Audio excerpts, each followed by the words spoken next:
정부는 올해 20조 원 규모의 예산을 투입해 대대적인 일자리 창출에 나서고 있습니다.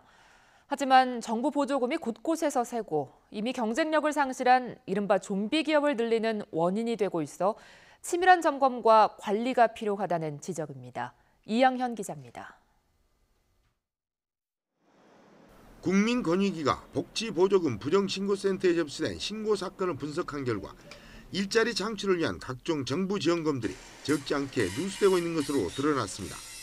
청작년 취업 인턴제를 악용한 사례입니다. 기존에 근무하고 있던 직원을 신규 인턴으로 채용한 것처럼 속여 청작년 인턴 채용 지원금을 타낸 후 다시 정규직으로 전환한 것처럼 속여 청년 취업 지원금을 추가로 타낸 경우입니다. 사회적 기업이나 연구개발 등에 대한 인건비 지원 제도를 악용한 경우도 있었습니다. 자신이 운영하는 사회적 기업 인건비를 챙긴 후 이들 직원을 자신이 운영하는 다른 일반 기업에 근무시키거나 퇴직한 사람을 근무하고 있는 것처럼 꾸며 인건비를 지원받은 사례입니다.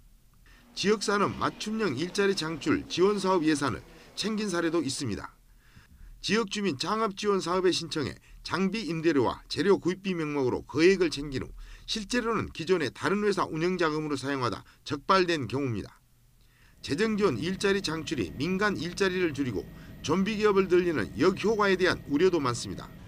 한 연구기관이 내놓은 보고서를 보면 정부가 일자리 예산을 투입할 경우 공공 일자리는 늘고 민간 일자리는 줄어 국민 세금으로 유지되는 일자리가 늘어나는 부작용이 생기는 것으로 나타났습니다.